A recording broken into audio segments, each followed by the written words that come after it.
let the chaos begin. You're listening to Fools Rush In, where the passion and the chaos wins. Swindon town pride, loud within. This is where the game and fun begin. You're listening to Fools Rush In, where the passion and the chaos wins. Swindon town pride, loud within. This is where the game and fun begin. Grab a seat, grab a drink, let the chaos begin. Grab a seat, grab a drink, let the chaos begin. Grab a seat, grab a drink, let the chaos begin. Grab a seat, grab a drink, let the chaos begin. You're listening to Fools Rush In, where the passion and the chaos wins. Swindon town pride, now within. This is where the game and fun begin. You're listening to Fools Rush In, where the passion and the chaos wins. Swindon town pride, now within. This is where the game and fun begin.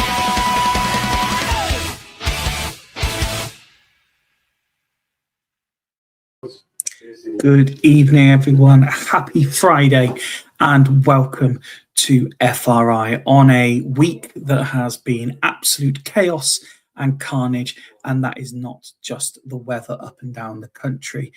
Yes, it is a different background, although a familiar background to those who watch every week.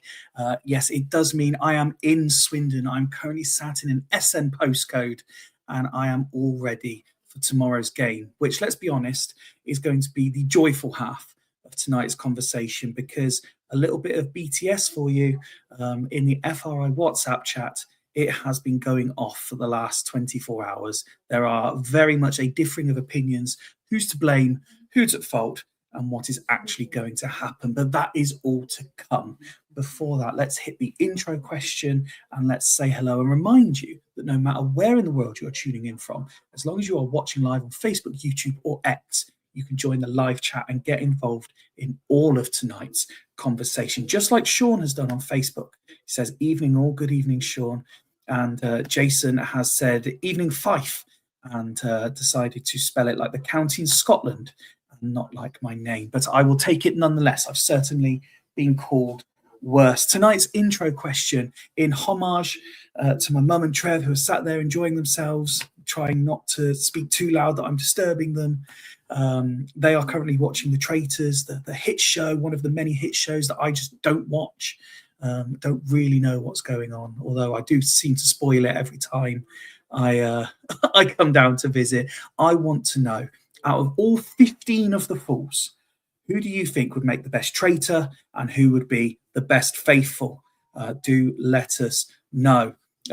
Indeed, Jason says, sorry, buddy, admin error. As Liam also says, up the admin error Reds. I get the feeling this is going to be a recurring theme tonight. Because let's face it, Swindon Town clearly got upset when I said that they've been very boring and quiet recently, and we had to come up with games to fill the airtime. They've decided to be absolute shit houses and cause maximum disturbance to everyone's social media feeds. But anyway, let's say hello to tonight's fools. First of all, we have got one of the all-time leading appearance makers, an absolute fan favourite and a stalwart of FRI, and it's his first appearance of the year. Good evening, Ben. Oh, that's not Ben. Evening, Woody. It's funny because he's about as committed to that as I am weight loss programs at the moment. So it's how you doing, mate? You all right? Yeah, I'm very, very good. How is things in Shea Wood right now? Not too bad, mate. We've unfortunately been told that my game is off tomorrow morning. No. Yeah. I mean, you'll just have to come to brunch instead. No, unfortunately not, because as I said to my other half, I've still got to fill my academy lead role. So, unfortunately, when my game is off, that normally means I'm expected to be with one of the other teams. So yeah, I will be with the under-15s and then joining you guys ready for the football. But yeah, other than that, all good. I had another washer dryer put in this week after they fucked up the order on the last one.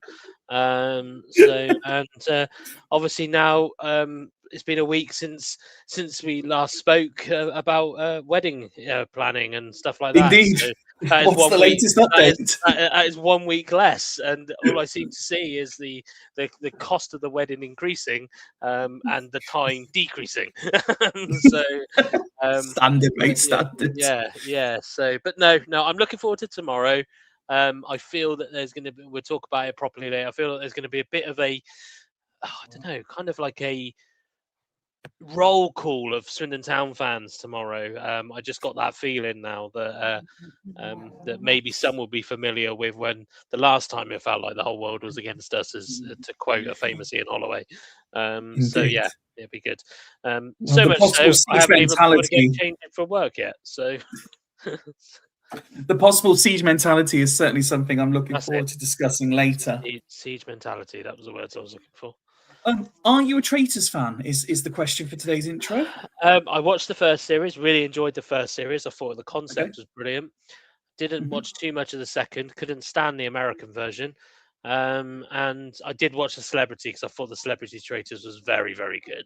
I think that for me, the Celebrity Traitors was one of the best celebrity of its type game shows, reality shows. It was one of the best ones for me, I think, that's come out in recent times. So yeah, I do. We haven't got into this series just because of time more than anything, but yeah, I am a fan.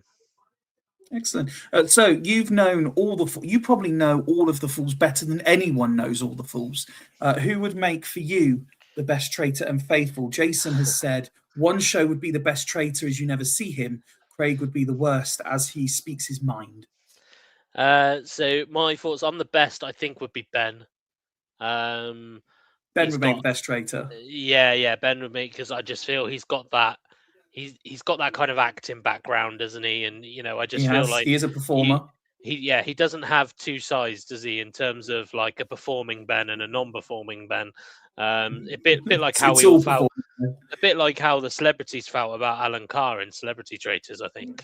So there you go, Ben. Probably the first time you're ever going to be compared to Alan Carr, and maybe the last. No, if you were to ask me which fool is the most Alan Carr, I would say it was Ben.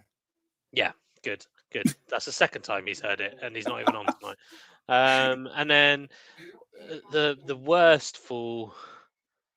I hate it because he's my boy, but I'm gonna have to say Wazza. I think Wazza wouldn't be very good at not hiding back on signs, Okay. and things like that. I don't think so. Anyway, he'll probably prove me No, wrong. no, mate. You know what it would be? What Woz would be there, and he'd be saying, I'm not looking for who's being a traitor. I'm just trying to enjoy the game."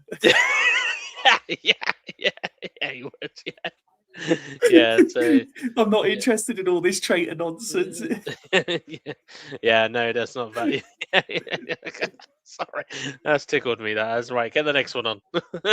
Okay. Well, Mike says all versions of the traitor has been good except the US traitors, and then he agrees that everyone would be baffled by Ben as a traitor. Well, as we've said, Ben isn't here tonight, but what we do have is an absolute treat.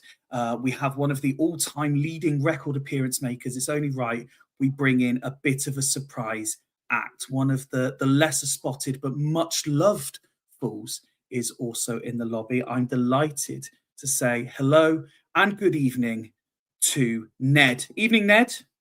Oh, that's not Ned either. We really have got an issue in Swindon at the minute with the wrong names being posted. Look, there's such a height difference that you cannot confuse me and Ned. That's for sure. The only similarity is their names begin with N, and that's it. Says the man who's got Oakus Road on his name badge. I know, but my proper name. How's things, Nick? You all right? Yeah, all good. Yeah, very good actually. Good. Good week? Yeah, very good. Reasonably quiet, but a bit of looking after grandson, which is always good fun. So yeah, all good. No issues. And a bit of team news ahead of tomorrow. You're skipping brunch because you're back out on the archery. That's a possibility. I might miss it actually, but I won't make brunch. So unfortunately, but I will be at the game. That's the most important thing. We'll be at the game. Fool's Corner will be fully attended once again, I am sure. Are you a Traitors fan, Nick? Oh, I love it. It's best series out. Absolutely brilliant. That's why I said I might be a few minutes late because I've been watching Traitors. That's why, because you've just been watching it. Yeah. Oh, mate, it is so good. I mean, whoever thinks up the games just deserves an Academy Award for whatever they give things out for. They are so good. Yeah, it's brilliant. I love it. It's brilliant. Well, in that case, you are the perfect judge. Who, in your opinion, would make the best traitor and best faithful? Well, the best traitor would be Rich, because once he starts talking, he goes off on tangents, left, right, and centre. He confuses the shit out of you, so you wouldn't have a clue what he's talking about, where he is, who he is, what he's doing. So it would definitely be Rich.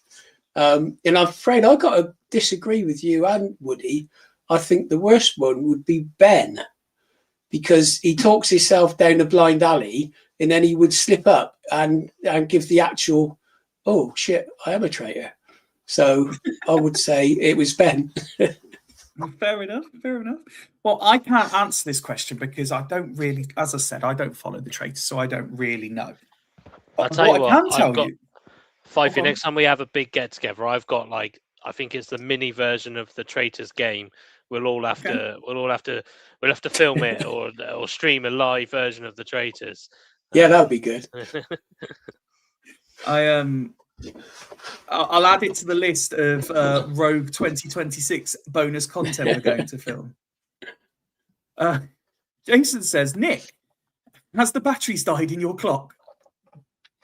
No, it hasn't died. I have to take the batteries out because it ticks so bloody loud. I can't get to sleep. And it's set for 3 o'clock, as you might notice. So I'm ready to go for the game. But yeah, it's too bloody loud, so I had to take the battery out. You mentioned that whoever thinks up the games for the Traitors deserves various awards. What I can confirm for anyone who hasn't seen it is whoever casted and produced the film Housemaid also deserves multiple awards, because my word, what a film that was. My only reaction that I gave to Woody this morning was, I don't know how they've got that passed as a 15. There was some very graphic stuff, both violently and sexually, within the film. It's well worth a watch, though. Whatever you're into in terms of film, it'll cater for you. That is for sure. And not to generalize, but the guy that's in it, the main guy, he is fucking huge, absolutely massive bloke. Physically, I mean, of course. Anyway, please do continue to let us know which fools you think would be the best traitors and best faithfuls, whereas we have much to talk about. Shall we go with the nice, easy stuff first? We have a game tomorrow. It is a must-win game. It is the first of 2 successive games against the same opponent. We play them home and away in 2 different cup competitions. I think as it's a league game, it's pretty obvious who is and isn't allowed to play, so we should have no shenanigans and nonsense tomorrow. But the big question is, can squeaky clean Swindon pick up a much-needed 3 points in their race for promotion? That is the question, Nick. Off you go. 100%. I put it in the WhatsApp chats. As Wood has already said, siege mentality. I loved Holloway's press conference. He was full-blooded, guns blazing. It's going to be rocking on Saturday. We will get 3 points. I hope the fans turn out in force, and I've been critical of the management and the people behind the scenes at Swindon, but come and support Holloway, come and support the team, because they deserve it. And if we can get a crowd in there, if we can get the atmosphere going, it's going to be blood and thunder. And I'm just looking forward to an absolute cracking game. I say Holloway, I think he actually probably restrained himself quite well, but he was blazing, absolutely blazing. So let's get that to rub off on players in a correct way, in a controlled way, controlled aggression, and then go for it. And I hope we absolutely spank them. You were both in Luton on Tuesday, so you got to see some of the new players. We've obviously got other new additions in since, Woody. Do you think we are getting somewhere back to a full strength Swindon? Yeah, I think, well, the most important thing was to replace whatever we lost, and so far we haven't. Because you could argue we have replaced Prince Will, but obviously we haven't replaced Finley Monroe, but we did need that cover where we recruited. We did need the cover. So, and also, obviously, I know hopefully we'll talk about the positives of Tuesday soon, not just the negatives, but, with Kirkman being back in as well. I thought Kirkman, considering he's had so many games out, he looked quite sharp on Tuesday in particular. Obviously, I didn't forget, but it kind of slipped my mind that Wilson Brown plays in that position as well. And he did a little bit on Tuesday. So I think I think I have to take my hats off. I think so far, considering we're halfway through the window, halfway through the transfer window, I think we're bringing in the right bodies, and you're not going to tick every single box in the first couple of weeks, because we might be waiting for that moment. I mean, Holloway said enough that he wasn't expecting Monroe to go back. I think you and I both said as well, Fyfye, that we weren't thinking that Monroe was going to go back, or at least we thought he would transfer out and then probably come back on loan to us. Which is still a possibility. Yeah, which is still a possibility, but I don't think we're left. Let's put it this way, and we shouldn't just focus on Monroe, but he is pivotal to the way we were playing. But it's not like we haven't got the fillers there. Do you know what I mean? We didn't have him on Tuesday, and we still did quite well on that left-hand side. Yeah, we've got players that can play there if they need to. We've got players that it is their position anyway. Apparently, there's a new lad. I can't pronounce his surname. Michael is his first name, isn't it? Apparently, he can play out. Olakigbe, yeah, he can play out there as well. So yeah, and do you know what? I think when you've got, I 100% agree with Nick, by the way, and I know this has split the fan base. I was a massive fan of Holloway's interview earlier. But when you've got a manager who's almost empowering his squad like he is at the moment, you're almost worth an extra 10% as a player. I think and when we think of who didn't play on Tuesday, Tafazorli didn't play. There was another one. Why did I you mean, say I it was trying to say that. first? I was trying to say that with a straight face. Like, but Tafazoid didn't play. Obviously, we know Bowden's still out, and things like that. So, I still think that Knight LaBelle. I don't know if Knight LaBelle's due back as well, but I didn't quite catch that in the interview. But yeah, so we still got players to come back, man, and it's just like, or that just were completely rested on Tuesday. So I'm very confident that we've got a squad already. And I know he says he's not sure at the moment, but he will add to it before the transfer window closes. Nick, can I ask you just briefly? We're obviously going to talk about Luton as a separate thing, but what did you make of Borland and Olakigbe? I'm presuming that's the pronunciation, by the way. I don't know for sure that's the pronunciation. It's just easier to attempt than Ibachiman. Yeah, true. I think the first half was difficult. Because the way Luton played, they were playing a lot of one-touch, quick movement football. Even though their goal was a penalty, the actual build-up to it was really, really good. Really good football played. But both players settled into the game. Michael, was it Michael? I think he's been described more as a winger, but he played a more central role. So and did a hell of a lot of work. So maybe he was slightly out of position. He had to do a lot of work, and I apologise for talking about it now. But Palmer was so poor. I thought he had a really poor game. And for a bloke of his size as his power, he had opportunities to shoot and he messed it up. He didn't win a header, from what I can remember, all the first half. So he was poor. And the lad in midfield, again, very, very busy, getting stuck in, getting tackles in, which is what you want. A sort of, don't take it the wrong way, Ollie Clark number 2. So he looks decent player. Yeah. So for their debuts, considering they just come into the side, I thought they both did really well. So credit to them, and credit to whoever's doing the scouting in recognising what players we need. Definitely 2 positions that we needed. So yeah, full credit. I find that the point you made, though, quite interesting, because we had Prince Will, who was naturally a striker that kept being deployed wide, and now we've got an actual winger who we're now deploying centrally. Absolute Holloway tactical masterclass. Just on squad development, Woody, and again, it's kind of mixing the 2 topics together. 2 players that you have already referenced, but how did you feel Kirkman and Wilson Brown look? Because it's obviously the first time we've seen them both in quite a while.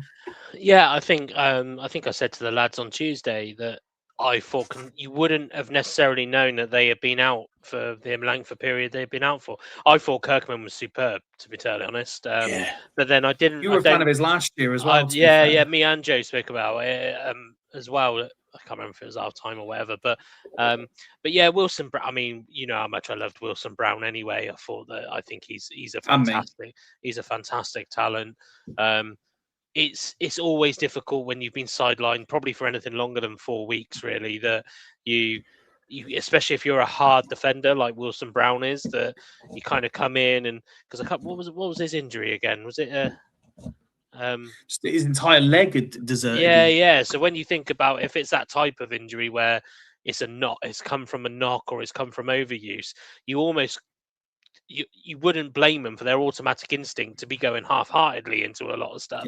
But no, he got stuck in. I thought, but the thing is without trying to be realistic, I find that the younger academy brought up players, and we probably found this with Princeville to start with, tend to look and play better when they're playing against sides from a higher opposition, and when they play football like Cardiff do, football like Luton did. I thought Luton were pretty okay. I agree with Nick. They played some tidy stuff. You could tell they were from the league above. I don't think it was their best performance, looking at their fans' reaction afterwards. But I think they were a bit absent in front of goal was probably the main thing for them. But equally, I wouldn't want to take credit away from and I'm probably putting myself on a bit of a shit pedestal here, but I would probably say that's one of the best defensive performances I've watched of the season, in terms of the solidarity, the communication. I mean, we were fortunate enough when you're at Luton, you're quite low and you're quite close to the pitch, and I could you could almost sense, even Will Wright, you could feel him really getting involved and proper, kind of organising the defence a little bit. Obviously, Ollie Clark. The guy will run through a bus and run through people. So it's yeah, literally, and it's but no, I was impressed. I've If got I my could just finger on all these puns you're using. no, exactly. Yeah, Fyfye. Yeah, just can't get a grip on it. But just on an echo, I was also really impressed with Borland. I don't know whether it's my coaching tendency. I have a tendency to watch players off the ball quite a bit as well, and I think that, and I think this is where Joe was making a very good point about how Nichols misses out on a lot of praise because of what he actually does off the ball as well. I think especially on Tuesday, we had 3 midfielders who really know how to battle. And even Borland being only 18, he really, really knew he knows what he's in for, and I'm actually really excited about him. To be fair, so he's probably going to be shit for the rest of the season. but yeah, I'm really excited for Borland, to be honest. Well, let's bring it right back, Nick, to the actual topic of conversation. And one thing that the performance, as Woody has just described, and as Jason said there, in terms of battling and togetherness and defensive display, the question now is, come tomorrow's game, do we go back to the more typically used 3 at the back formation, or do we stick with a 4? What's your thoughts on this? I think we'll probably go back to a 3, but I think the 2 players that deserve to start defensively, Kirkman, who, like Woody said, I thought he was superb second half. Absolutely superb.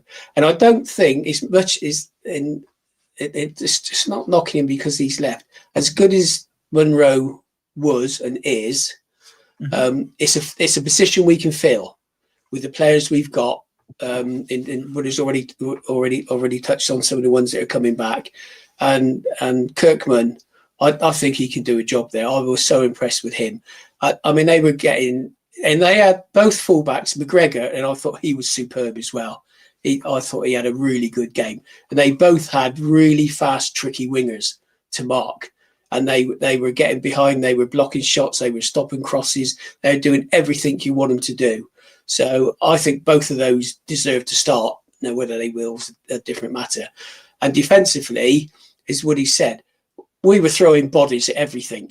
The number of blocks we must have made in that game, when shots were coming in, around the edge of the penalty area and protecting Ward was just superb. And they wanted that game ever so much, and they battled their guts out. So, I mean, that's probably the most enjoyable game I've been to for quite a few weeks. I absolutely loved it. First time I've been to Luton's ground. What a shit journey. Jesus. I left my house at 3:45. Thought plenty of time. Sat nav says hour and a half. Thought I'll get there nice and early, park up, go and get something to eat, wander off to the ground. I got on the ground at 7:01. It was a nightmare, absolute nightmare. So yeah, and then thankfully I phoned up, Woody, where are you? And he was like 3 rows down in the back of the stand. And so great, I didn't have to go through like half a bloody row of seats to tie up with him and Joe. So but yeah, it was brilliant. I absolutely loved the game. I was so glad I made the effort and went, and the team overall was superb. We deserved the victory, and forget all the other stuff. I just concentrate on that for now. And it was phenomenal. If we could carry that on and take it up to another level on Saturday, we'll be okay. And there's one thing I think as well, Fyfye, just on the back of that, we're talking about like going back 3, back 4. There's 2 players that, well, 3 arguably, but I mentioned one earlier. For me, player of the match on Tuesday was Mabete. Oh, and, yeah. And one of the reasons I thought of it as well is, he's a bit. I've said many times he's a bit of a liability. sometimes, but he got booked in the 22nd minute. So the fact that he put on the performance he did and didn't get that second yellow, and also like I know John McGregor was brilliant, but Ball did a job again out there, like Yeah. James Ball, and like I say, obviously Will Wright scored, which I didn't realise there was a nice bit of romance behind Will Wright's goal as well, Yeah. with it being his Yeah. Dedicated to his mum, didn't he? Yeah, and where he started playing football and that. But he, again, like I said earlier, one of his best games. So, I look at it and like, I agree with Nick. We probably will switch to a back three. But I look at it and go, right, well, who are we going to sacrifice then? Because that back four that we had, they were decent. They were really good. What's really pleasing for me listening to you both here, and I know we've discussed depth and options throughout our different episodes in the season, but I'm listening to you now and I'm thinking, okay, so Ripley goes back in goal. That's a given. Yeah. We're probably going to go back to a free, but listening to you guys, that free could easily be Wilson Brown, Wright, and Mabete, and there would be no real complaints with that. And then, like you say, is Knight Labelle back? Where's Tafazorli fit in this? We've just shipped Delaney back off to Newport. He's left now, which we could talk about in a bit. And then you're like, okay, so then what happens? We've got to solve the Monroe problem. Well, hang on. Kirkman's doing exactly what he did last year. He's coming in when no one expected it, putting in performances and getting praised. Then you're like, well, Snowden's nailed on. But if John McGregor's putting in these performances, then that frees it up. And everyone says Snowden should play further forward. So if McGregor can do that, does that free him up? And then you're like, well, where does Oldham fit then? And we've now got that's the thing. Central midfielders. That's the thing. He's also said that Tafazorli's definitely starting on Saturday. He said in his presser. So I've just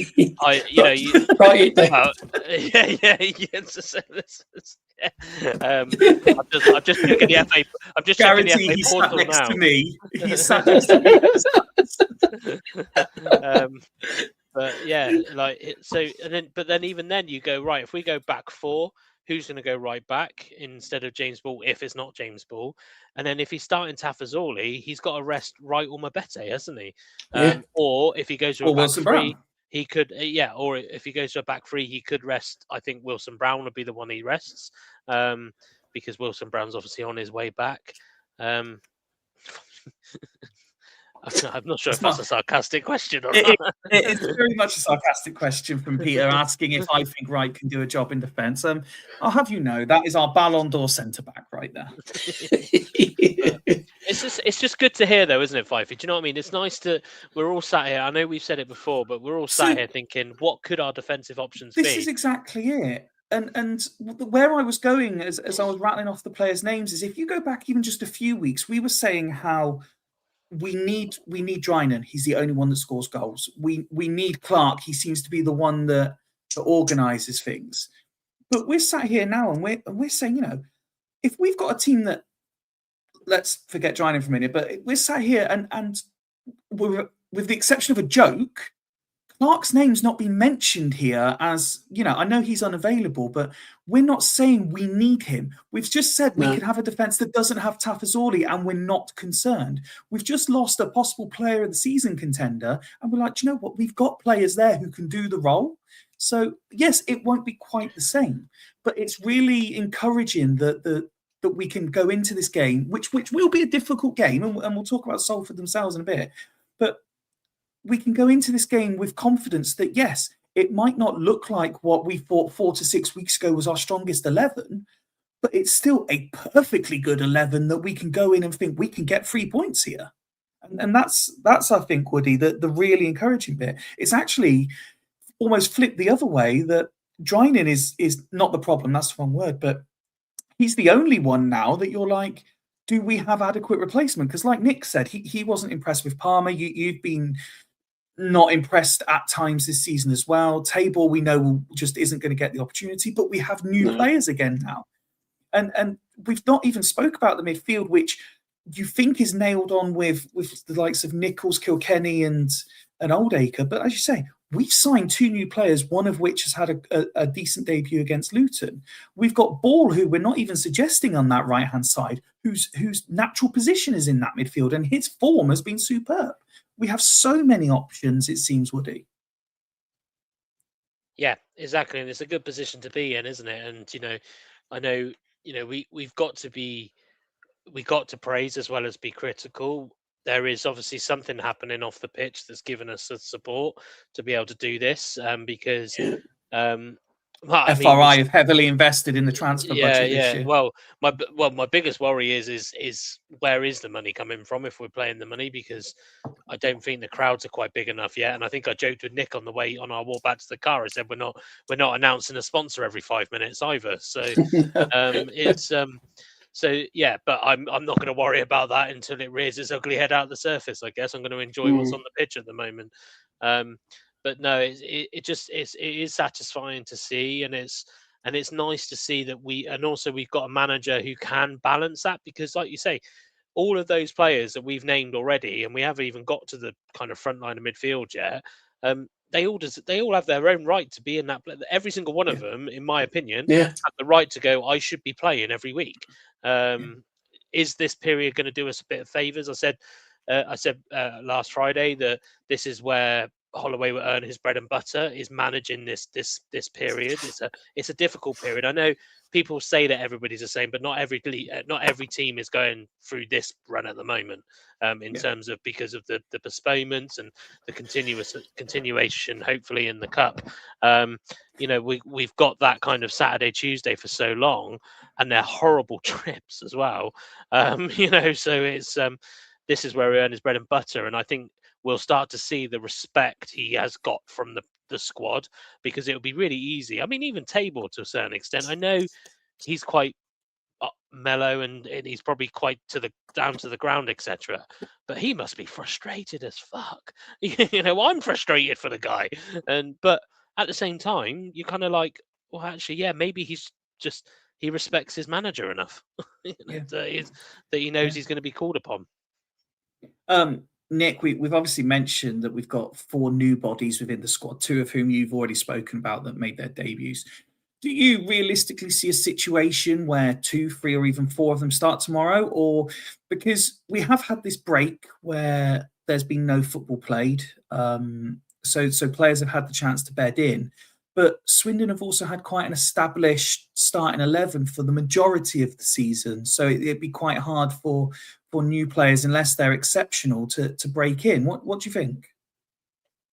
I don't think they will all start. The one that might start, and the reports that you're reading, and I know you can't always take a lot, and forgive me, I can't remember his name, is the lad for Wolves up front. I mean, there's a chance that he might.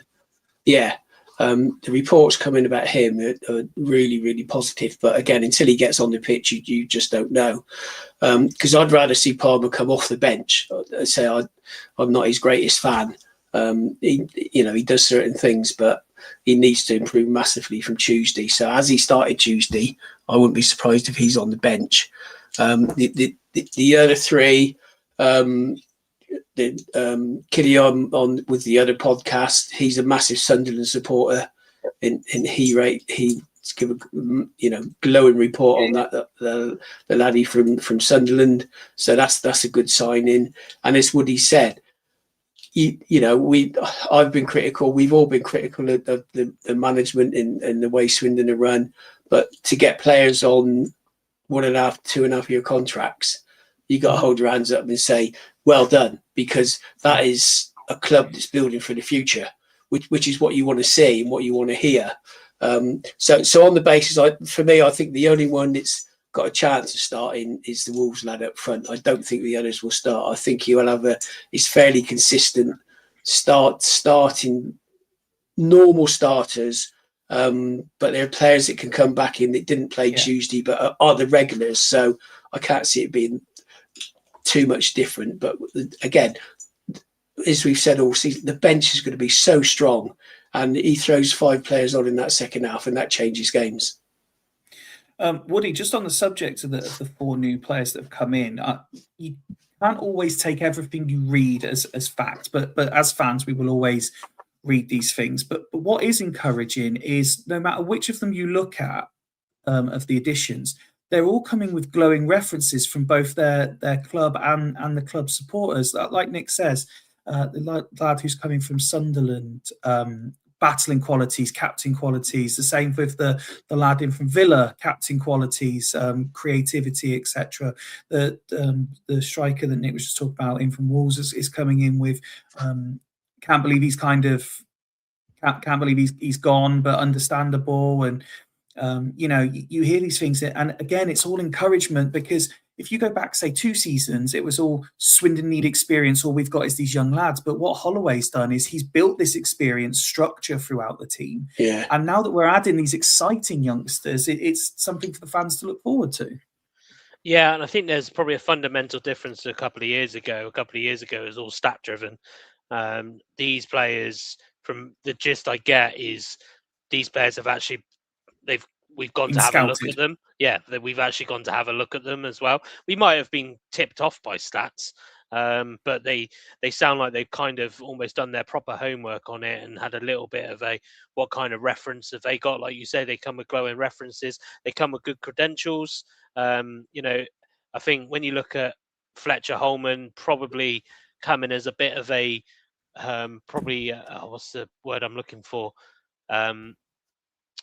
Like a backlash of being part of a team that have been promoted to the Premiership. It's kind of, unfortunately, there is that big jump when you go from the Championship to the Premier League, and not many, in fact, you don't see hardly any of the Premier League teams doing it now, bring up the youngsters. If they need a new player, they go out and buy another one. So it's although Wolves probably could do with all the help they could get at the moment, couldn't they? But it's Borland was the captain when he was the captain of his old side, which is great. I think sometimes people, and I don't know if I'm just saying this as a football coach, but I think sometimes people undervalue what actually being a captain of any team is, not just a captain of a senior team, but if you're a captain of any, in fact, I'd argue, if you're a captain of somebody of the same age group, so like he was with the under-23s, I actually think that shows more about your character than what it would, because 9 times out of 10, the captain is probably the most experienced in the team. He's probably got a couple of promotions under his belt, but Borland was on a level playing field. He was in the under-23s, and in fact, he was actually one of the younger ones, if I read correctly.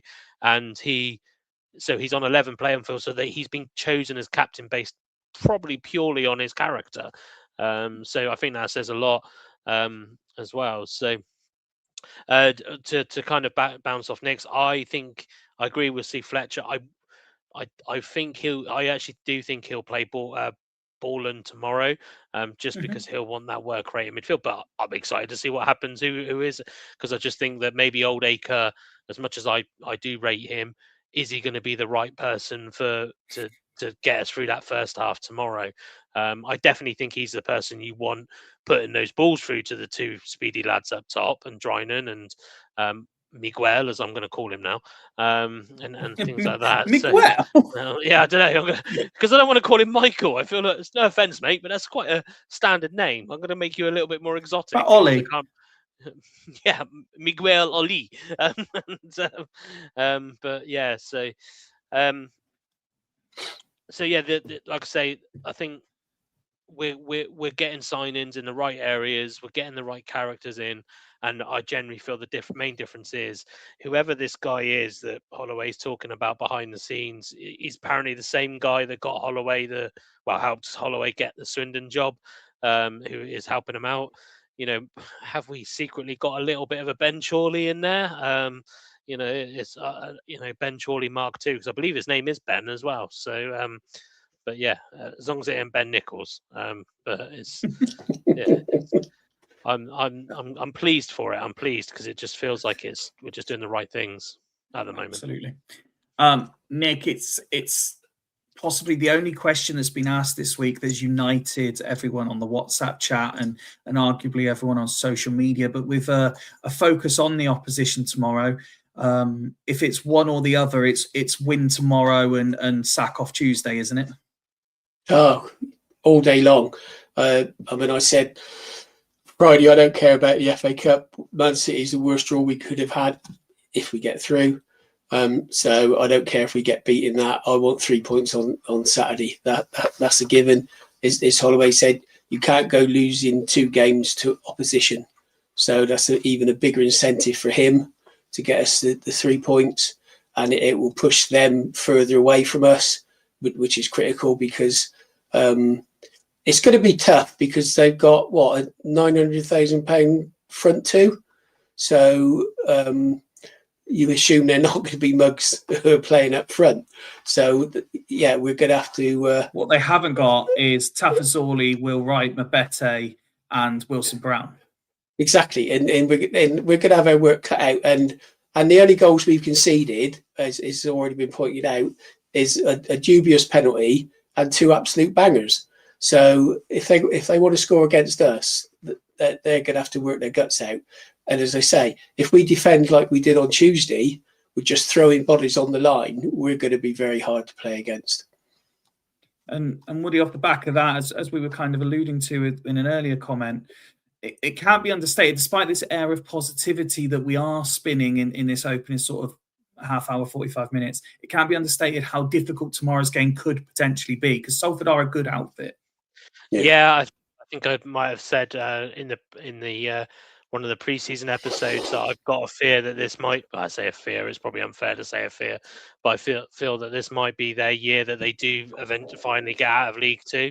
I think my biggest worry about them is obviously we score goals all over the field, but so do they. I think they've got 17, 18 different goal scorers this year. Ironically, although the money is a side of it, I'm not as worried about their forward line because I think is it Udo that they've got up front. Yeah. He's got, I think I looked earlier, it was like 7 goals this year, and Cole Stockton's got 4. So that's 11 goals between them, and we've got one player that scored more than that on his own. So it's, but my worry is that they've got such good experience now. They're arguably they're a bit like us, really, in terms of the way they've recruited this time round. I do like Luke Garbutt, their left back. He's decent, and I think he's chipped in a few goals this year as well. Probably playing to our advantage a bit is Osterfield, their midfielder. He used to be quite crafty, but I think he's out with an ankle injury. So yeah, they've been one of those players one of those teams that I've probably kept a little bit of a track on this season more than most, because I do feel that I do feel they'll go up this year, whether that be through playoffs or automatics. But likewise, so if you've got genuine promotion aspirations, you need to be finishing ahead of 100%. I mean, I've just had a look. They've got they've scored less goals than us. They've conceded more than us, which is probably the league difference. Their form is better than ours in the last 5 games. They've only scored 35, but they have conceded 31. So yeah, but like I say, you look at their squad. You got, obviously, I already mentioned Garbutt. You've got Aluwu as well, the centre back. Obviously, Brandon Cooper. Barini not there as well? Do I not recall? Has he played though?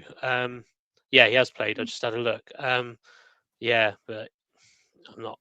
To be honest, I think Barini for me is a bit like Palmer in terms of, obviously he should be a lot better, but it's the same. It's kind of that striker making their way back down the pyramid again type thing. So I mean, I've just looked him up actually, Barini. He's got 2 goals this season in 14 games. So that's like Glatzel standard. So it's but yeah, I think we're in for a good game. I think but naturally, because Nick's now said that we've only conceded 3, of which 2 were worldies, we're probably going to win like 6-5 or something tomorrow now. That'll do. Happy with that. Nick, I just kept on the screen for an extended period because Sean's normally very good at fact-checking himself, so I'll trust he's right. We haven't won at home against them, I believe, was his comment. Do you subscribe to the same notion as me that records are there to be broken? Yeah, we've done it a few times this season, haven't we? Cheltenham, we put the hoodoo. We went to, and I can't remember which one it was, Chesterfield, I think, who hadn't lost at home, and beat them. So yeah, and any team that's on any sort of run or record or good against us, we've turned them over. So let's do it again Saturday.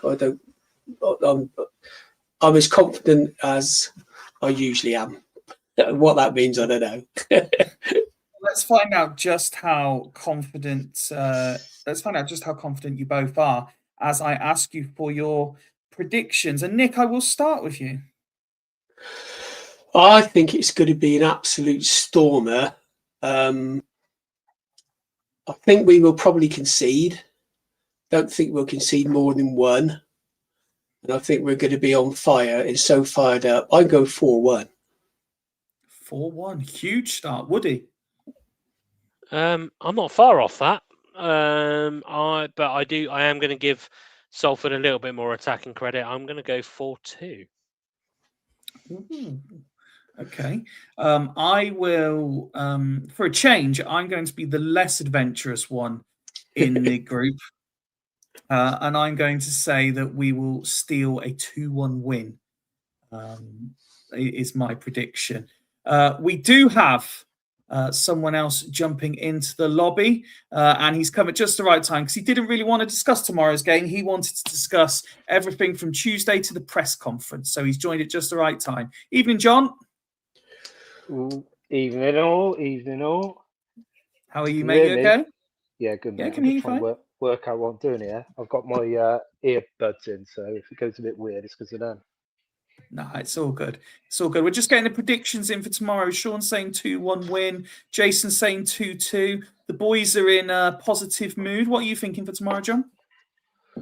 Oh, good question. I'm normally quite Thank good you. at these. But yeah. I'm actually going to go for a Swindon win. 2-1. All right, another 2-1. Love it. Love it. Lots Yeah. of positivity. However, Nick's now fearing the worst because he knows what happens when everyone predicts wins. We No. can't beat Salford, can we? We No. can. We can. We No. can do this. Okay, let's talk about. Well, as John's here, let's go to shenanigans, shall we? Oh, Pete's dear. predicting 2-0 win. Rob, who normally loves when Craig's on for this kind of thing, he's brought the popcorn emoji back because John's on the screen. It won't be that crazy, I'll tell you. The lad, you guys have already started, and we will continue to dip into the positive merits of the performance and the result, of course, on Tuesday. But we can't not talk about everything that's happened since. As I said, Woody, Nick all know, John will be aware, but there has been definitely a difference of opinion in if there is blame and fault where it lies. There's a difference of opinion in what happens. But if you've been living under a rock for the last 24 hours, then let me bring you roughly up to speed in the most unbiased way I possibly can. Everyone knows there was an 8-minute delay to the second half because there was an unknown substitute coming onto the pitch for Swindon Town. That substitute was Aaron Drinan, who was mistakenly identified as Ryan Tafazorli. Everything seemed to be agreed, and Drinan played, and Swindon won. So that Swindon team included a thought-to-be suspended captain, Ollie Clark, who is halfway through his 7-game ban, but the Virtue Trophy was deemed as not counting, so he was okay to play. Subsequently, there has been a statement to say that Swindon Town have been charged with 2 counts of fielding ineligible players, with the FA at stroke EFL now investigating the fact that both an unnamed Aaron Drinan did come onto the pitch and a thought-to-be suspended Ollie Clark played in the game. Now, this Clark's inclusion, for one, shocked many. If for those who watched or listened back to the episode will remember that Woody and I had a conversation where I said, I don't believe Clark's available because it's not a competition ban. It's an FA stroke EFL ban and therefore will be all encompassing. But as has been correctly pointed out as well, there is some sort of electronic portal that these team sheets are sent to, and it had him as available. So Swindon named what was an available player. I think that brings us roughly up to speed. Now, where did this all go wrong, Woody? Oh, you had to start with me, didn't you? Well, that's because I know what you're going to say and I know what I'm going to say. Oh, right. So, my overarching view on it is the only reason they have brought up the Ollie Clark thing is because of they can't answer the Aaron Drinan situation. So I agree. I actually agree with Holloway on that. Aaron Drinan. I saw both Aaron Drinan and Tafazorli just before the game on Tuesday. Aaron Drinan spent the whole first half in his shorts with his bench coat on. Tafazorli had a cup of tea, a hat, I think, some trousers, and some white trainers on. Now, I'm not saying that every Swindon footballer is famous, but pretty much the majority of EFL referees know who Tafazorli is, and they know who Drynan is. So I'm going to talk about the Drynan situation first. Yeah, that's fine. Right? I will accept because I know because I know of the person who did the paperwork, and I know of their previous reputation at their previous club, that I will accept that maybe a mistake was made on the team sheet. Okay. Okay. For Drynan. All right. What I won't accept is that I am aware of the process of the team sheets being passed to the line managers to the managers before the game starts. Normally, I think it's about 45 minutes to an hour before. Both managers have said that one has said, one has confirmed that the other did say that they didn't see the team sheets before the game. Now, as Holloway rightly said, and being a process man myself, you put these process fail safes in to stop the process from failing. Mhm. If you do not carry out the process, there's a high chance that the process will fail. Secondly, what I won't accept is the fact that regardless of a digital team sheet or not, the referee or the officials, in fact, both at halftime, they both do, if I remember rightly, have to note down that there is a player coming onto the pitch, and they have to do that because they have to put the fucking numbers into the digital boards. Okay, so they would have gone 23. Yep, we're key 23 in. Not at any point did they go, hold on a minute, 23 is not on here. So if the only way that could have happened is if they had said to the official, by the way, he's not actually number 23, he's number 17, Ryan Tafazorli. We've just given him a different haircut and a different t-shirt.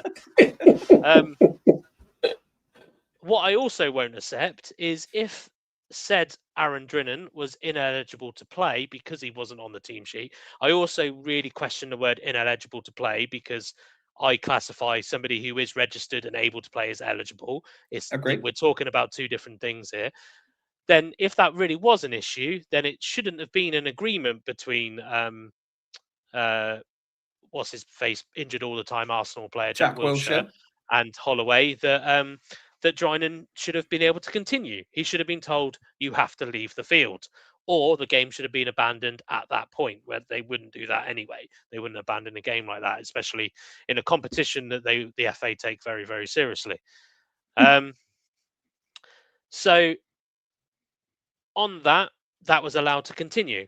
Therefore, for me, my personal opinion on the Drynan thing, yes, there was a fuck up with the team sheet, but processes that are due to take place did not take place. Therefore, I think that should be a fine at most. I don't think, and to be fair, I'd be very, very surprised if on the Drynan situation alone that we would end up being chucked out of the cup because the game was allowed to continue. So the onus for me was then on the referee who allowed the game to continue. And I think the referee allowed the game to continue because he was embarrassed at the fact that him and his team did not notice that they had brought on number 23, or we had brought on 23. Now, did you want me to stop there and let somebody else talk? No, you carry on, Woody. I'm comfortable. You carry on. So the Ollie Clark. Now, the Ollie Clark situation, I'm actually less pissed off about. And the reason being is because two things. As I mentioned earlier, I do think they've only brought in the Ollie Clark situation because they don't know how to deal with the Drynan situation. The other thing is I am just so happen to be very well known to these portals that they do use, and they don't use the exact same ones that grassroots do. So I don't want people to get that mixed up. There is a separate league one, but they do use a very similar blueprint platform that does physically state the players that you are able to pick from, almost in a drop down, if you like, to say this player, and this player was not down and suspended. Now, you could read between the lines on the grey area of if you look in the disciplinary policy for the FA, it doesn't physically state that EFL Trophy is included as one of those games that they would be suspended for. And also, we already know that it doesn't count towards your professional success. So I kind of look at it and go, well, hold on a minute. If he's not eligible to play in it, then it should count towards one of his suspended games. So for me, if it doesn't count towards one of his suspended games, they're either saying A, it's not a Category 1 first team game, or they're saying it's not a first team game, or it is a game of a competitive game, but he's actually been suspended for 9 games, not for 7 or 8 games, for argument's sake. So the Clark one. Now you could say, and I do agree, and I know you're probably going to say this, you could say if the club were unsure, they probably should have phoned up somebody who probably wouldn't have replied in that time anyway. I know, because I've dealt with the FA, or they could have emailed somebody to ask them, are they available to play? They could have done that. But if you're being told, now I can tell you, now I know it's only academy and grassroots. Every time I speak to the FA, they say whatever's on the portal is what goes. They tell me that all the time. So if I see that Ollie Clark is eligible to play on the portal, for me, they shouldn't have to go and speak to somebody because he's down as being able to play. Now, what could have been the subconscious mind that led to that is, and I know there's a difference between a competition ban and a discipline ban and a match ban. What could have led to that, though, is the fact that Drynham was allowed to play in the EFL Trophy. So your subconscious mind is saying, actually, Ollie Clark must be allowed to play. The other reason is because it talks about, and my final reason from the ban is the rules state that it's first team Category 1 football. I don't think, and I could be wrong here, I know it's first in competition, but I don't believe the EFL Trophy is considered a Category 1 competition because under 23 teams are allowed to enter it. So therefore, that's the big grey area for me. However, in probably against what the club have said, the Clark suspension is against all domestic football related activities.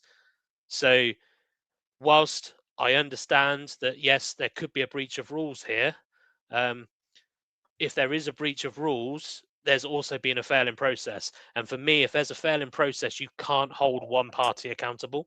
You hold the parties accountable. So with the Drynham situation, if they punish Swindon, they have to punish the officials for not following due process. Okay. And with the Clark situation, if they punish Swindon, they have to punish whoever administers the FA portal because they made them. You probably have a tick box their name, you tick box when they're suspended, and they obviously didn't tick the EFL Trophy. Whew. Sorry. No, it's a great starting point. Nick, what do you want to add or suggest as part of this conversation at this point? I think that's such a good explanation from Woody that there's not really much to add. Only that, I have read that the EFL Cup is a Category 2 competition. Therefore, it doesn't count as one that you could be ineligible to play if you're under a ban. I think from, again, what I've read, people are saying, well, Drynham was banned for foul play. Clark's ban was different. Yeah. But you could still argue he's been banned for foul play, even though he didn't get sent off in the game. So is there a difference? He was, both players were suspended from playing football for their teams, to me, irrespective of why they were suspended. And Drynham played against MK Dons while he was suspended from FA Football League and FA Cup games. That's where the difference comes in, though. Why? That's exactly the difference. So Drynham had a competition suspension because he was sent off.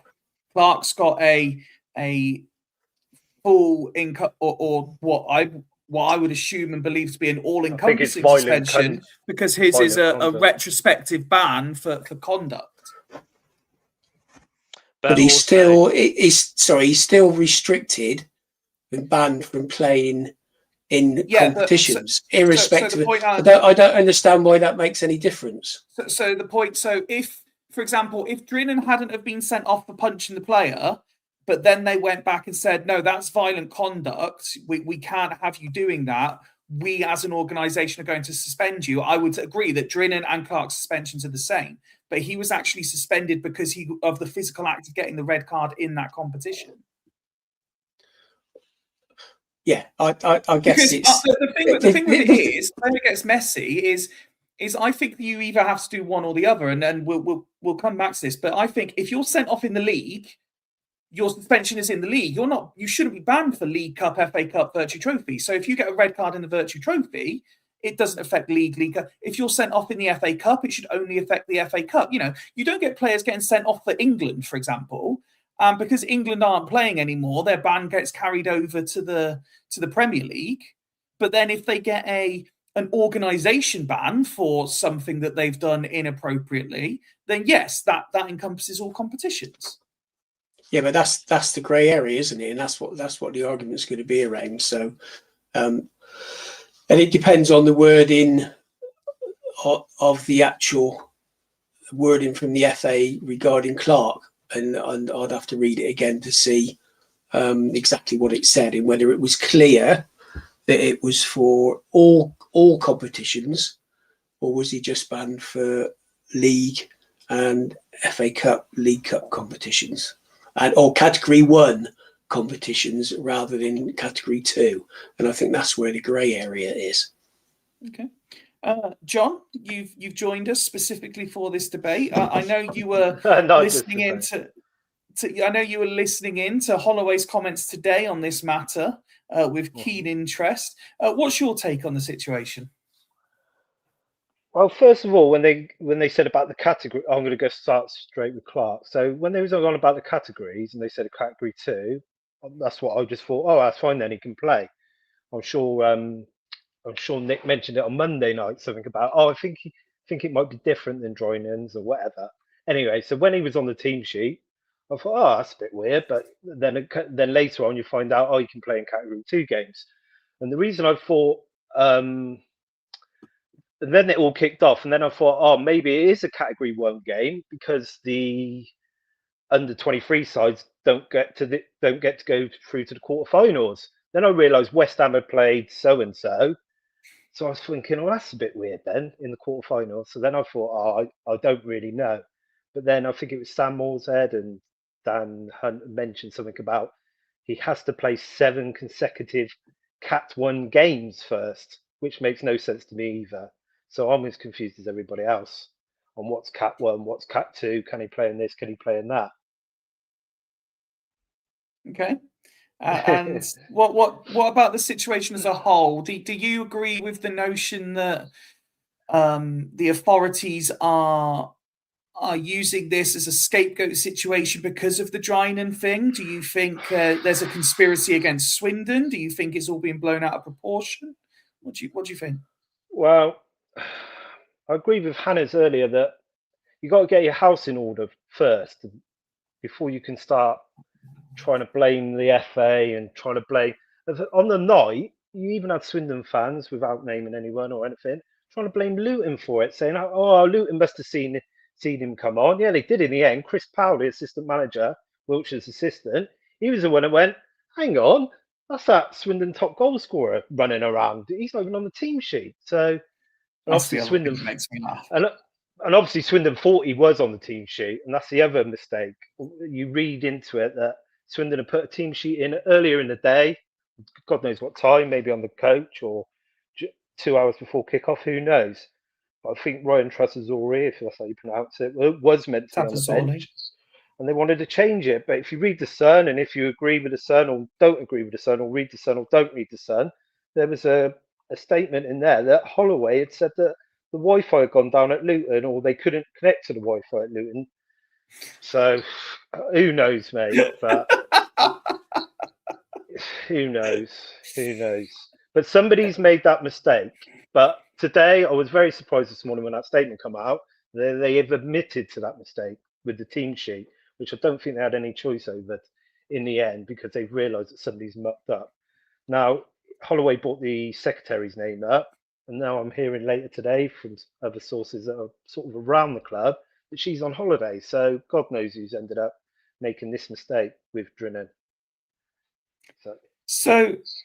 So it's interesting, and here's my take on it. Look, I don't know the inner workings of what happens within football. I've never been in that situation, so I very much bow, for example, to the wisdom of Woody, who can tell me about these portals and stuff and how they work. Yeah, sorry, Frank, I'll stop you there. But what Woody said there about those portals and that explained a lot to me before I was going to start mouthing off, basically, because I thought it was more simple, more. Sorry, it sounds like a simple procedure, but obviously something's gone wrong when it comes to 100%. is Ollie Clark suspended or not? It should be a yes or no, shouldn't it? And it looks like that's where the muck-ups come. So, but here's my take on it for all it's worth. So, starting with the Drinnan situation, as that's the first one that came up. What I find interesting on this is yes, clearly, as Woody says, there is a process that is in place, and that process has either not worked or not been followed to the letter because it's gone wrong. What I found interesting, and I think Nick's had this point on social media as well, I believe I've seen, is if you take out the official one, which is what's caused all this drama, Swindon Town official pages all had Drinnan in the team. Sky Sports official pages all had Drinnan in the team. Everyone else had Drinnan in the team except this electronic team sheet. So that tells you that somewhere something has gone wrong. I don't know. Again, I wasn't there. You guys might be able to tell me. I'm led to believe, and I've seen things normally before kickoff, not at halftime, but I'm led to believe there's also something in place whereby if a late change after submission of team has gone in, then the opposition manager has to agree. I'm led to believe that the conversation had taken place, and Jack Wilshere was happy to agree that, yeah, okay, fine, there's obviously a mistake happened. It's fine that he comes on. On the back of the point I think Woody made as well, and this is what made me chuckle, I think, when you said it, John. Yes, everyone in the EFL or those within the EFL will have very good knowledge of what Ryan Tafazorli looks like. But let's also not forget that Aaron Drinnan is one of the highest scoring strikers in Europe at the moment. So anyone involved in the EFL also knows who Aaron Drinnan is and what he looks like. So there's no thing for that. But back on to point two, Again, I wasn't there, but I'm led to believe part of that 8 minutes was a discussion between Holloway and Wilshere, where Wilshere confirmed to referee, yeah, that's fine, no problem. If he's got no problem, I don't see the issue. As for possible expulsion, I can see it happening, and because it's Swindon and it's the sort of thing that we would do. And that's not a conspiracy against Swindon, it's just the sort of thing that happens. I don't think it would be just and fair because I don't think Luton care enough. Like, it's not like they're fighting for their place in the competition. I think they're like, do you know what, we're out. It's fine. A lot of them have said they're embarrassed by the fact that might be the way they go through. Yeah. And I think it's unjust sing that song. And I do think it would be unjust for exactly the reason Woody said is, and Nick said earlier, the players were unaware of this situation was unfold, and they played with a desire to win that game. They deserve qualification, and it's not like Drinnan was correct. And you made the right point, Woody. Drinnan isn't an ineligible player. He is perfectly legitimate player to be playing in that competition. Just because there's an error doesn't make him an illegitimate player. It's not like we were playing someone who wasn't officially signed to us or other such nonsense that has happened at other clubs in the past. Yeah, Fyfye, sorry. If you look at the FA Cup when Grimsby got done this year against Manchester United, they got a 30k fine, but he wasn't even signed on for Grimsby at that point to be eligible to even play in the FA Cup. Yeah. He was 5 minutes late. I would suggest bringing Aaron Drinnan on, who's played for Swindon for 2 seasons, 3 seasons, or whatever. It would have, and it's the Paint Pot Trophy. It would have been about, I don't know, 5-10 grand fine, and we've all moved on. And now, obviously, this Ollie Clark thing's brought it all back up again. So here's where I stand on the Clark one, and here's where me and Woody differ. Because I'm more annoyed about the Clark situation. And the reason for that is, and again, bowing to the knowledge and wisdom, I don't know about portals. I don't know how all that stuff works. But for me, and I'm probably too much of a fan in this situation, and I look at things in a very black and white. status. The club know Ollie Clark is banned. Okay. Now, if we've got to the point where, and I'm using Woody because I know we had the conversation on our show on Monday. If we've got to the point that I've said to Woody, I don't believe Clark's available to play because it's a ban, surely, and I used these words to Woody earlier, surely someone within the club has just thought either this could be the case or maybe we should just clarify. If there's any uncertainty, maybe we should clarify. And again, I don't know. I didn't know at this point about the portal. So I can see that there is a genuine process and administrative error outside of Swindon there. But I cannot believe for 1 minute that nobody in the club has considered that this is even a possibility. But more importantly, and here's where I want to be on board with everyone else, Ian Holloway is vastly experienced. He has been there, done that, and seen everything that this game has to offer. I firmly believe any coach at any level, and I did ask Woody this question earlier about when he was coaching in women's football as well. I believe any head coach stroke manager worth their salt, worth their grain, worth their money, they know who is available to play for their team.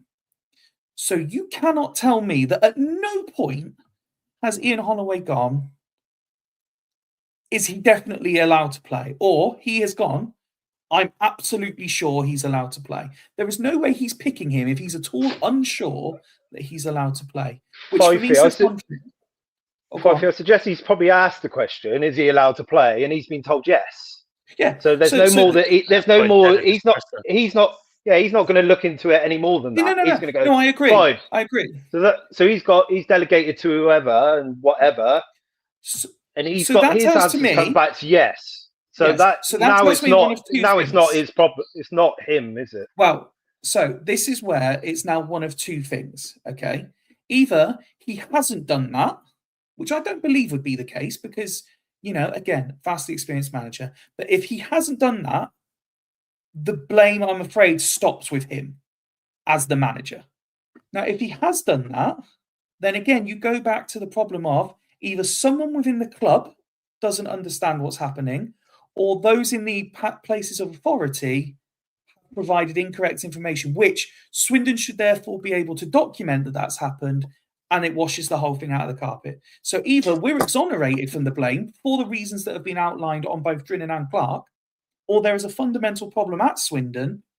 And in which case, if that is the case, and unfortunate, because I'm gutted, because the funny thing is, and again, going on what's happening in the Fools WhatsApp chat, Ben has been banging on about this all day to the point that I pointed out to him, he doesn't even care about this competition. It's only me and Woody that have been up for the competition since game one.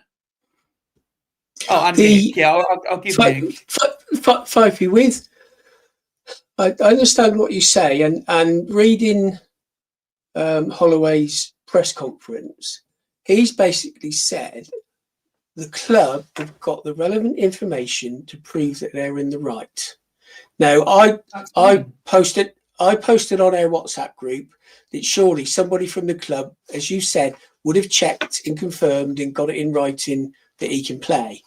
That was before I realised, or as Woody said, there's a portal that they go to that tells them who can play or who can't play.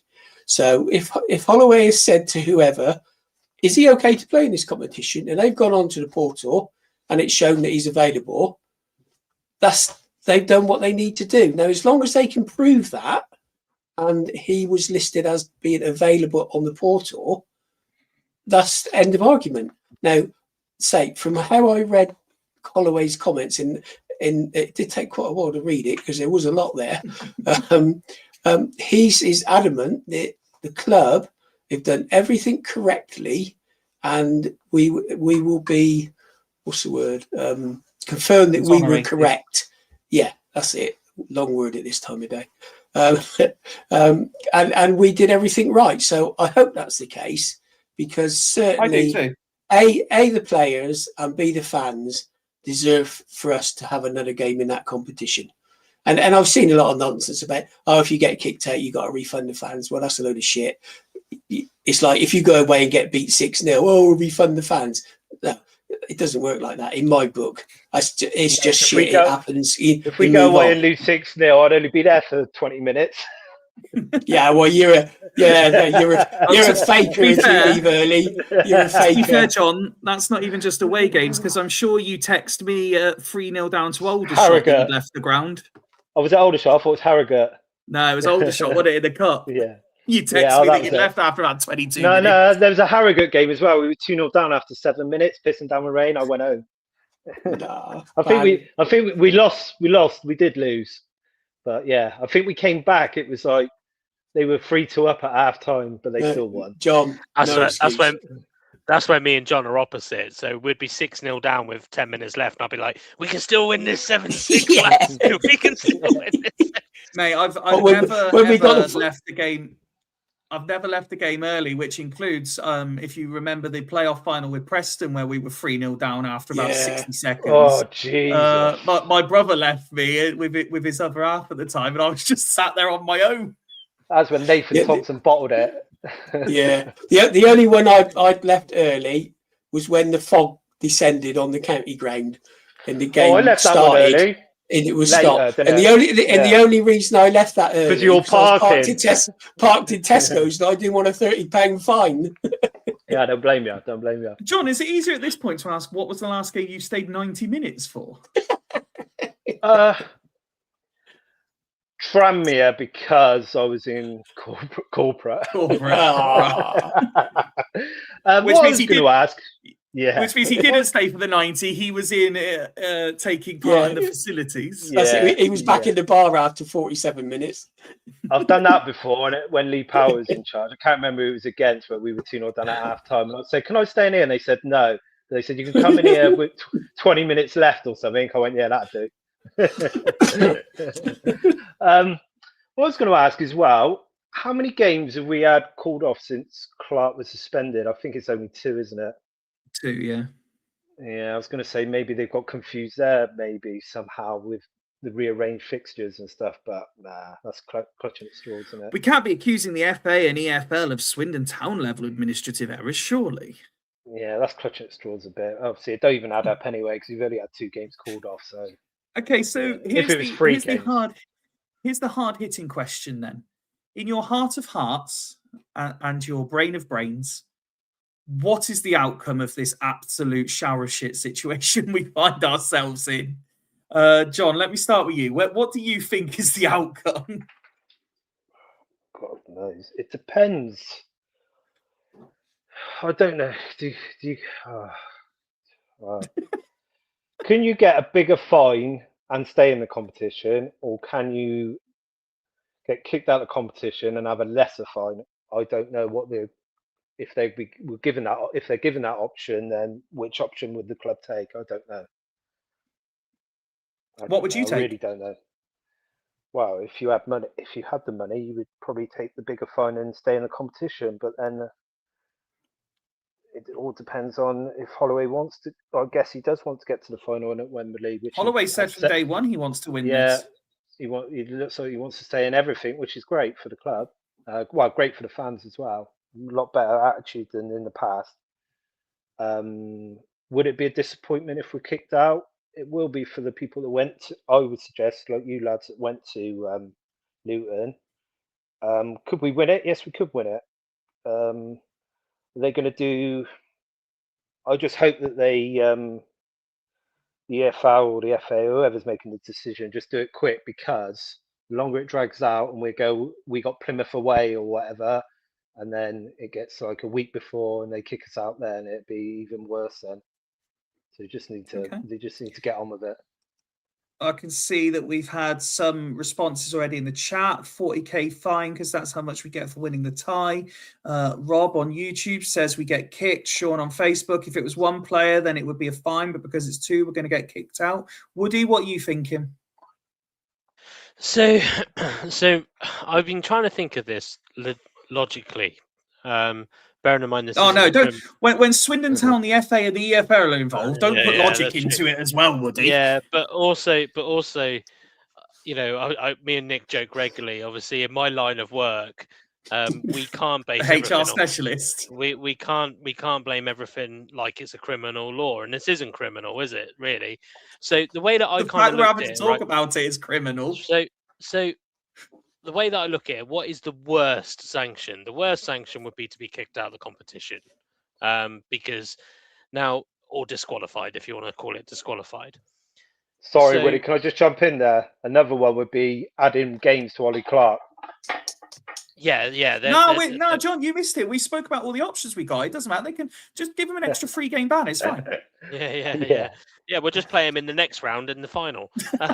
So the Ollie Clark only plays in the so- Virtue Trophy. So, whilst I understand that maybe not everybody shares in the senior side of the FA, my logical way of thinking is the worst sanction technically would be to be embarrassed by disqualification of the cup. So, for me, a And worst bind. sanction has to be the worst proven allegation. So for me to have the worst proven allegation, the worst proven would be that we knowingly played a player that was not eligible to play. You know, now I think Swindon's evidence is more pointed towards the fact that we did not know that they were ineligible to play, or there was factors behind it. Now Shaw makes a very good point. Is there going to be a case made because there's two situations in this one? My other thing reaches back to, I think it was Shrewsbury in the same competition who played an unregistered player, still had their result and were fined. I don't know how much the fine was. So for me, our kind of one fits in between that a little bit. You know, they played an unregistered player, were allowed to continue, just got a fine. We've gone but we're not the worst. We haven't knowingly played. We've not played Aaron Drinnan under Tafazoli's name, you know, or anything like that. Knowingly anyway. So, and I can't keep. And Dale makes a good point there that I was pretty much going to allude to. I can't go back to this. I can't consider this the fact that he was banned for a competition that doesn't count towards his suspension. In terms of the amount of games. Now, I totally get what you were saying earlier. Very, very good argument about there is a difference between a discipline sanction and a match suspension sanction. But in order, and the reason I say that, if this was the Wiltshire County Cup, for example, Ollie Clark would have been allowed to play. So, or would he? We don't know. We don't know. Do you know what I mean? But technically, because it's not a Category 1, there's no Category 1 teams with the exception of Swindon, then he would be allowed to play in that competition, but it wouldn't count towards his suspension. So I think in my opinion, there's too many grey areas for them to expel us from the competition. I think that they have to. I think the FA are going to have, or EFL, it's probably going to be down to the EFL more than the FA. The EFL are going to have to turn around and say Swindon cheated.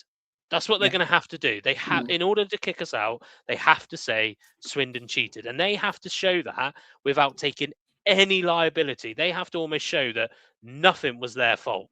Nothing was on the. They have to show that the portal was correct. They have to show that the wording in the disciplinary. I mean, I think that's questionable. I sent it around in the chat earlier. I think it's very open for debate because it talks about approved competitions in Ollie Clark's ban and stuff like that. What the fuck's an approved competition? You relate that The to word, I agree with Woody. The wording is horrendous. I looked at it about 3 times and still don't understand it. Imagine my surprise that a corporation is using typically ambiguous wording. Yeah, exactly. And this just so happens to be, again, in my line of work where I favour, because I love reading things like this and picking holes and things. And the same in the legal system, isn't it? If a loophole is identified, a loophole stands. And in my opinion, whether it's an inadvertent or an advertent loophole, I can see why Swindon were under the understanding that both Ollie Clark and Aaron Drinnan were able to play. It is not clear cut. And for me, you cannot expel a team from a competition if it is not clear cut. It's a bit like, I mean, there's the arguments about VAR, isn't it? It's like, why have we got VAR making decisions about 1 millimeter being offside? Because that's not clear cut. Why, why are teams getting penalty points deductions? Because they have clear-cut evidence that they've gone into administration because they've got no money. So whilst I agree, personally agree that Swindon should be fined, and I think that's what's going to happen because they have played their part in being incorrect. But for me, they cannot be expelled or kicked out on that basis, because that is putting all liability at Swindon's door, and I don't think Swindon are fully liable for this. Okay, Nick. Yeah, I agree with Woody. For them, whoever it is, whether it's EFL, FA, this independent panel that's going to look at it, they have got to have. Yeah, they have got to have watertight argument to kick us out of that competition, and they've got to be 100% correct, and there can't be any ambiguity, any grey areas, any wording that's a bit ambiguous. They have got to be 100% clear that we've done whatever's being alleged against us. Because if they do kick us out of the competition, again, from how I read it from Holloway's press conference, Swindon aren't going to let that lie. They are not going to accept that. Now, whether we get kicked out and Luton go through and the competition runs its course, Swindon will take that further, and then they will be looking for compensation for the loss of that game and the loss of potential earnings and the loss of potentially getting to a cup final. Because going on the football side, let's face it, there's only League One sides left apart from Swindon, and we beat all of them, so it ain't a problem. So, but they have got to have, as I say, be serious, 100% watertight case against us, and I don't think they'll be able to. I think Nick makes a great point there, where this will turn from a competition rule to commercial law. It will turn into a legal case, I think, if we get banned from competition. I was going to say that I expect Swindon, kind of on the same basis of what Sean was saying, that because it's 2 and with everything going on with Ollie Clark, I kind of expected us to get kicked out. But Woody made me very confident that we will get a fine, but we will be allowed to continue. And I was going to talk about that. But Rob's gone one further. I think he's really feeling passioned by you guys tonight. He said, I think because of the EFL fuck-up, we should actually be put into the final. Fuck it. Let's go. I mean, it would be the EFL's nightmare at this point if a team that have been accused of playing two incorrect players get to the final and win it. It would be their absolute worst nightmare. Yeah, I wonder who would present the trophy to us. They'd probably ask the Swindon Town have any podcast hosts that would be willing to do it, because no one at the EFL want to talk to us. Exactly. I'd be going there with the "fuck the EFL" t-shirts on, and like, let's get the order in. I'll tell you what, I can guarantee, by the way, if we get to the final, there will be a lot of "fuck the EFL" t-shirts be going to Wembley. They've also made it harder for themselves with these. You can now play for 2 sides in a competition, and that's all going to turn into a mess in the years to come. We're not even allowed players to play for one team. Never mind. Yeah, it was like the League Cup the other night in Newcastle, wasn't it? Matey came on. I know the second. I know the second one was disallowed, but it's like, hang on, he must have played for Bournemouth, surely. Oh yeah, he did. Oh yeah, you can play for 2 clubs now. Brilliant. Yeah. Let's just add it to the 178 charges of wrongdoing that Man City have got. Dale also said, could they insist on the game being replayed? I can say, without any background knowledge in football, Dale, I can say with almost absolute surety that Swindon don't want to replay it, Luton don't want to replay it, the EFL don't want to replay. And Fyfye. There's no extra time in there in that cup. I was thinking we'd probably end up paying 130 minutes or whatever. I think it'll be replay is probably the worst outcome for everybody. Because we'd replay the game and we'd probably fucking lose, and we would have another midweek game with 90 minutes under our belts. It should be just Jack Wiltshire against Holloway taking penalties. That's all that do. Jason's gone. I've just ordered my Not Swindon Fans Fault t-shirt. Well, we had a few things coming up in the chat. Let's just catch up on what you're all having to say on this subject. So yeah, we had Rob say about putting us in the final. Sean says, if a fine, what was the prize for winning on Tuesday? I think someone else mentioned about 40k, or how much have we earned so far? Good point. Hannah's joined us on Facebook. Evening, Hannah. Good. Take the FA EFL to court. They're trying to screw us over with whatever they feel like. Ollie Clark will be back for the final. Clark and Drinnan both scoring in the final. Absolute scenes when that happens. Yes, 40k has been confirmed on 2 different outlets there. Thank you. 50 in the course. The thing is that the one good thing about this whole situation, well, no, it's not a good thing. The one shining light in this situation is, unlike the irony of Clark's ban taking 4 months to come into effect, this has to be resolved quite quickly because they're doing the draw tomorrow morning and the fixture's due in a couple of weeks. It's not like they can drag this out till the end of the season. We will know either way very, very soon. Yeah. But should and I say this with muted breath, I suppose, should common sense prevail and we are allowed to continue, it's Northampton or Plymouth or I can't remember Wimbledon. the other. Wimbledon. Who do we want, boys? Who do we want? I mean, I'm obviously looking for Northampton away. That's what I'm looking for. That would be nice. Northampton, 100%. Plymouth's a nightmare to get to. I want Plymouth at home. Plymouth at home as well. Yeah, Plymouth at home would be okay. We always beat them pre-season, don't we? Yeah. So couple wanting Northampton, couple wanting Plymouth. So we're definitely getting Wimbledon then. No, that'd be the worst one, not Wimbledon. Where Plymouth to clarify, the worst. They're getting a bit better.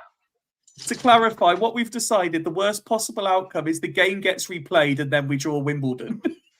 Yeah, it's the worst possible outcome for everybody. Away, and they charge £40 a ticket.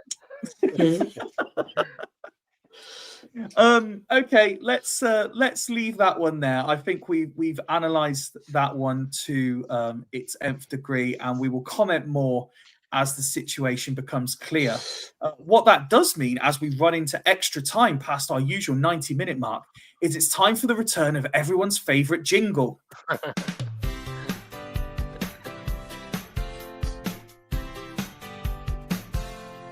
Woody's Women's Football Pick of the Week. Bassett, Swindon, a caution to see. One big match, the spotlight's clear. I can't hear it, but I'm just going to dance. There must be some jingle going on. Starts right here. Woody's Pick of the Week. Sudden stop. And then sudden stop. I still need to. What I need to do is just like go Bassett, and then that's it, and then move on to the next subject. By the way, just before, Jason summed it up perfectly. Nothing will happen until after we win the trophy, and then the EFL will hand it to the runners-up. Woody, big weekend of women's football. It is, and I was saying to you off camera that it's going to be a difficult one, I think, to pick with, depending on, I guess, what your limitations are for travel on Sunday. I mean, there isn't a doubt that, let's be honest, the biggest game is the FA Cup game for Swindon Town women, playing Charlton. Obviously, best of luck to them. I believe it's still 2 p.m. kickoff. I actually have really unprofessionally not checked. It is. It's at the Valley Parade as well. Charlton will be a very experience that as well. Yep, it will be. Although a few of the Swindon players have said that they're not that they weren't overly infused by it. That's probably the best way to put it. But I don't know if that's because there's a lot of probably Man United, Liverpool, Arsenal type fans in there, and maybe the more longer serving women's players are probably more appreciative of the fact that they are going up against arguably the 13th best team in the country. So it's Charlton would be very interesting. They, similar to Swindon, they haven't lost this season in the league. Although they have seen a dip in form, which, if you could call it that, they have drawn. That means they've drawn a game. They've drawn 2 of their last 5. So yeah, it's definitely an interesting one, and I think it's probably leans a little bit of unfair bias to the pick of the week. But obviously, if you are able to get to Charlton on Sunday and not worried about travelling back from Charlton on Sunday, it would definitely be, I'm sure, a spectacle to hold. I'm a bit gutted. I would have thought that the attraction of having two unbeaten teams play against each other, I would have personally thought that would have been an ideal one to put on television. But they've obviously opted for teams in a higher division. So yeah, obviously best of luck to Ridgewood's side. I think he'll be a bit gutted that they haven't played for a few weeks now, because obviously their game against Bournemouth was called off last weekend. So yeah, after I heavily criticised was it whoever it was, Salford, and then we call our game off, although I'll still stand by it. There's probably some underlying reasons behind that as well. But the we hadn't announced our groundsman.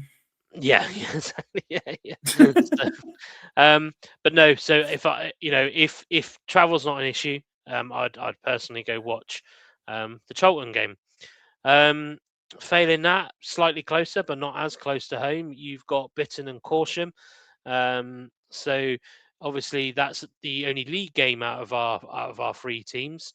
Corsham, as we know, are still on 100% record in the league, of which I'm sure Rich puts down to his influence.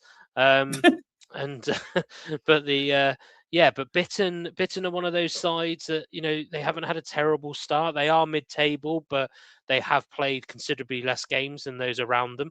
I think they've played 8, the same as Corsham have. But they've only lost one game, and I think that was a 3-2 loss to Bassett. Or it might have been a 2-1 loss to Bassett. So Bitton will still be chomping at the bit. They had a lot of change in the summer last year. They were one of the stronger teams that were going for that top position. I think they did finish second in the end, but they won't be lying down easily. Let's put it this way, and they will be at home. So as long as there aren't any broken down tractors hanging around, that it's not that bad. I think it's about a 45-minute drive from Swindon to their ground. So again, that will be a game. If you enjoy a bit of contest, a bit of a dodgy pitch, it will probably be the dirtier of the 3 games. If I had to choose a dirty game, but yeah, you say it like people said, "Oh, what takeaway do you fancy?" "Oh, I fancy a dirty kebab." Yeah, exactly. Yeah, so, but that would definitely be. That might even be the game that I rock presents to if time allows. So yeah, if you want to see your favourite full, find out where Nick's going. But if you want to if you go to Bitton, you might find out where I am. So, and then my pick of the week has to go to the County Cup semi-final, which is obviously Bassett against Highworth under-18s. So Highworth under-18s are a very good side. That's why they've entered the senior competition. I mean, they probably should check that their eligibility for some of their players.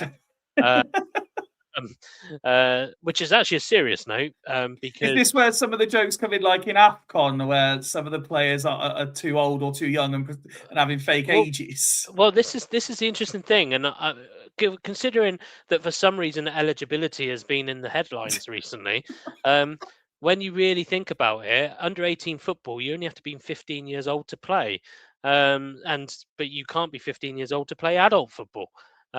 So there could be, there might be a little bit of team sheet checking, because I can guarantee you that the FA portal is not that sophisticated to tell you who's not eligible to play. The Wiltshire FA is watching this right now. Yeah. But yeah, so and because Bassett are home, and I feel like I've kind of neglected them from my pick of the week for a couple of weeks now. I think James Lally's side, that will be an entertaining game. I can't pin it on whether it's going to be a successful score in terms of a high scoring game, but given that they're local, that probably pips my pick of the week. And to give it the balance, again, if you're looking for your favourite full, message Nick, see where he's going. If you fancy a longer drive, go to Bitton and see Woody. I'm 95 to 99% sure my plan is I'm going to go and watch Bassett on Sunday before going home. So well, if that's what you're doing, I will probably be at Bassett. Right, Fyfye, Woody are at Bassett on Sunday then. You're in Swindon, Fyfye, are you? Yeah, look, my mum's right now, mate. Oh, you are at your mum's. I didn't recognise it. I normally recognise your mother's house, but I'm sorry, mate. My eyesight must be awful. Oh, so you're going to the Salford game tomorrow then? Sorry, miles away. Oh no, I'm just saying. I'm not your dad, mate. I'm not your dad. I'd have been about 15 when you were born. Mate, Hey, Fyfye, Swindon. Fyfye, you're not in your bedroom, are you? This is your life. Jesus. Just thinking. I sort of think Ben was. I've just turned into Ben. Just one final thing before we finish, and John, I think it was you that brought this to my attention, and link it into the women's football section as well, Woody. I believe that the FA Cup TV picks in the men's section have been announced, and regardless of who wins on Tuesday, Man City versus Swindon / Salford has not been selected, which means anyone who was concerned about having to choose between that game and going to see Bassett v Corsham on Valentine's weekend, the good news is potentially you can do both. So the Bassett game was on the Sunday, I guess. Bassett Corsham's on Sunday, yeah. Yeah. No, I was just about to say I would have preferred to go on the Sunday, but I better not because the Bassett game's on the Sunday. but I've listened to Lineker quite the last few years when they said how the BBC pick it. Now they're always going to pick Premier League ties. So Get the audience. Villa Newcastle's on BBC. BBC don't get many games now, do they? They're on TNT. No, I think they get 2 per weekend. Yeah, so they've picked Villa Newcastle and Arsenal against whoever they're drawn against. And then TNT have picked like Brentford against Macclesfield and that. So I thought there might be a little chance we were on TNT, but no, again, we've been snubbed. But I'm guessing But that's good news for everyone looking to do all the football on Valentine's weekend. Yeah. So it might be harder to get hold of a ticket, maybe. Nah. 8K. I think we'd be 8,000, won't it? Mate, let's not worry about it. The Etihad isn't selling out. You'll get a ticket. Oh, it will sell out. It sell out. Extra sold out. It was £10 a ticket, and I just mean the Etihad as a whole. No, it will, mate. It was £10 a ticket for a season ticket holder, and it was £15 if you wasn't. And I'll guess it was £15 for an Exeter fan. They sold 8,000 Exeter, and I couldn't believe it when they said it was sold out. Yeah. Well, anyway, that's a problem for another day.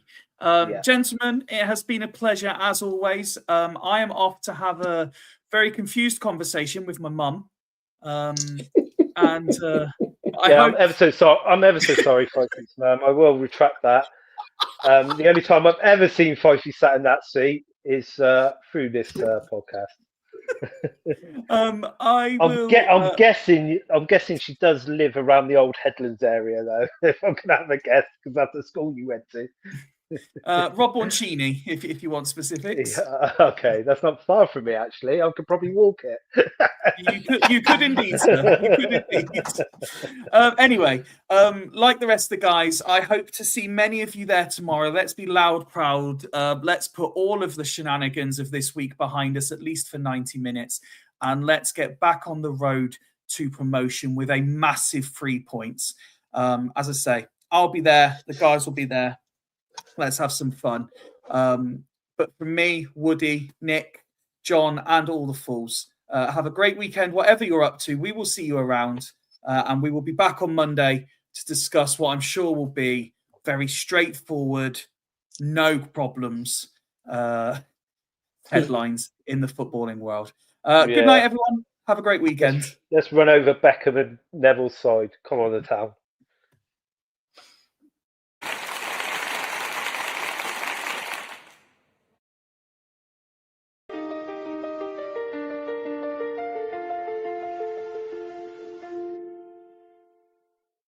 Fools rushing! Yeah, we're back again, like mates down the pub. Heart on sleeve, never tame. Yeah, from the chanting in the stands to the tackles flying in. Home and away, red blood, white shirt, where the fools rush in. Passion, debates, laugh, rants, late night. nights. Woody, Ben, Nick, Rich, Walter, Kieran side by side. Craig and Ned, Joe and Mark, Art, Jar, Gary in the dark. And now we got Barry in. Yeah, the gang's all in. Fools rushing like we're chasing one more win. We'll make you laugh, make you cry, feel happy, feel angry inside. Fools rushing like a last minute swing, just like back in Swindon time. We go up, we fall down.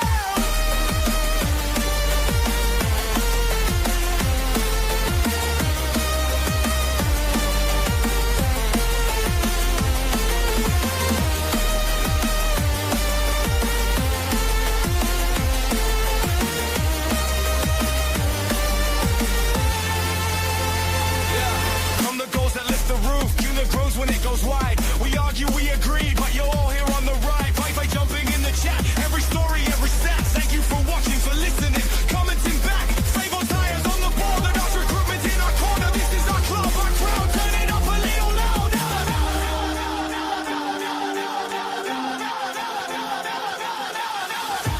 Fools rushing like we're chasing one more win. We'll make you laugh, make you cry, feel happy, feel angry inside. Fools rushing like a last minute swing, just like back in Swindon time. We go up, we fall down.